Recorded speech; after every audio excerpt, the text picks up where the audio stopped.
Good morning. My name is Terry Randolph, and today we're going to go over computers in the medical office. And more specifically, we're going to focus on the medical billing cycle. The objectives for this particular live lecture, we're going to cover very specific key terms as relates to healthcare. We're going to also talk about the things you need to collect from the patient in the pre-registration process and the financial responsibility component of that. And we're going to go over the overall billing cycle process. Here are some of the key terms we're going to talk about and the differences between those terms. I won't go over all the terms, but I will touch base on a few of these. Coinsurance is something that is percentage wise, and what happens is that the patient pays a percentage and the employer or patient pays a percentage.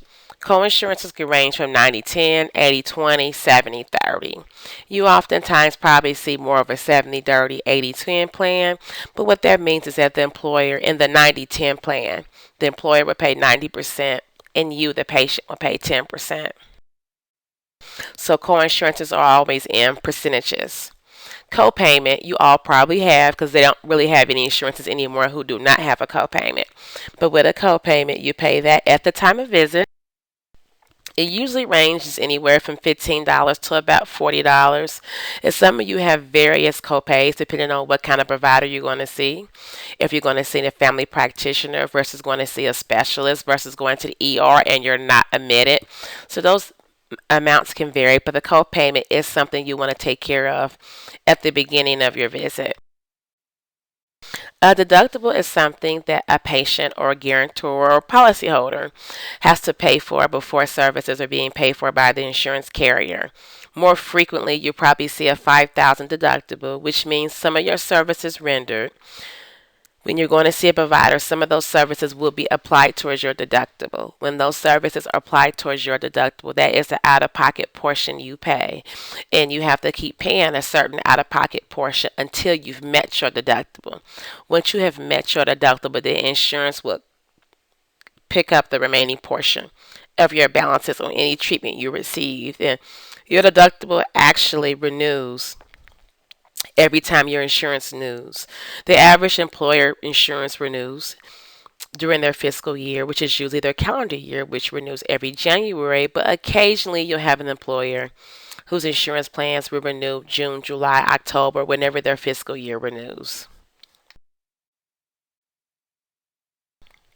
This screen covers the medical billing cycle.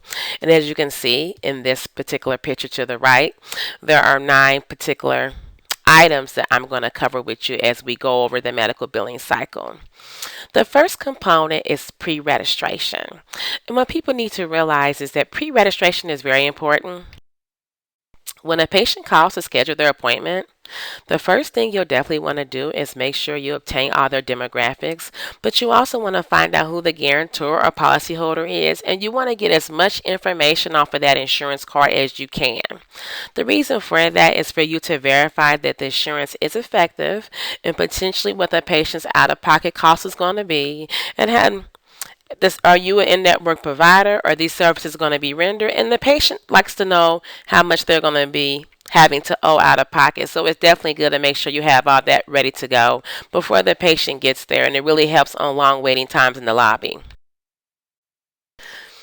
When the patient gets to the office, they're going to check in, they're going to check out. Depending on the practice, you're going to find out when the copay is due, or some providers now are taking a portion of deductibles and co-insurance up front. So however your provider works that out, once they find from the insurance company what they think your estimated out-of-pocket cost is going to be, they could potentially take some of that money up front and put that on hold on your account, and after insurance has made a determination or a payment, they will give you any overages back. When you're done being seen, your provider usually gives you a slip to take to the checkout, and it usually has a lot of codes. You probably don't understand what those items are. It usually has a CPT and an ICD code. The CPT is the procedure, the ICD is the diagnosis. They check that off. So the procedure is what the doctor performed on you or did for you that day, and the diagnosis is what is wrong with you, whether the provider determined is the issue with your health for the particular day. After you check out, someone will put these charges or your visit into the system. That is for them to submit that claim electronically or paper for those places who still do paper claims to the insurance carrier to determine how much is going to be paid on your claim. So the claim does go to the insurance carrier and they do a process called adjudication. Adjudication is when the insurance carrier is going to process that claim. When they have finished processing that claim, then at that point what they're going to do, they are going to make a determination. They're going to send you something referred to as an EOB, and that means explanation of benefits, and you probably all received them in the mail. The explanation of benefits is going to go over what you were seeing for, who you were seeing, how much was paid, how much how much you owe, how much has been applied to your deductible, your core insurance, your copay, how much is written off to contractual adjustment, that sort of thing. When it gets back to the provider, they're going to post a payment, and if there's any outstanding balance that the patient owes at this given time, statements will be sent to the patient. This is going to show up on what is called an AR follow-up report, and this is whether it's insurance or self-pay patients. This is any outstanding balances that is on a patient account for any date of service. You always want to keep in mind, you want to keep your outstanding claims under 121 days, but this is what people do to follow up on any claims, whether it's an insurance carrier and you're checking to make sure they receive the claim and what's the status of it and if they're going to process it, or with a patient who's self-pay and working with them on that bill. If a patient does have a bill they don't pay, oftentimes we forward them to collections. Collections does get a portion of that bill. There's also something referred to as bad debt, and a lot of providers will write things off to bad debt, or they have so much money a year allocated to bad debt for those patients who decide not to pay their bill. And what happens if you do change your mind and you do pay your bill, they reverse the bad debt off and post your payment. So there's also something called denial management. This is what happens when your claim is denied for whatever reason. Sometimes it's denied for reasons of the provider's office, like submitted to the improper claim location or improper insurance company, incorrect policy number, group number. Maybe this insurance was canceled. Patient has a new insurance. It could be something like they need medical notes or radiology notes or lab work, or need to know why the procedure was performed. Sometimes it's because they need the prior authorization or the referral attached. So when you get a denial, it can be for various reasons.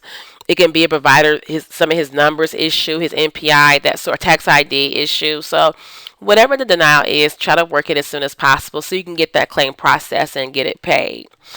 There are various reporting levels in the medical billing cycle, and I just want to go over those few things with you. In summary, I just want you to know that claims are a very important part of the healthcare process. It ensures financial stability for your facility. It is always wise to gather what you can before the patient's visit or during their visit, so you can collect as much as you can in regard to that patient and try to submit a claim that's clean. And by submitting a clean claim, that means you can get reimbursement or determination quickly. I truly have enjoyed having you all here, and I hope you all take care and have a great day. Bye-bye.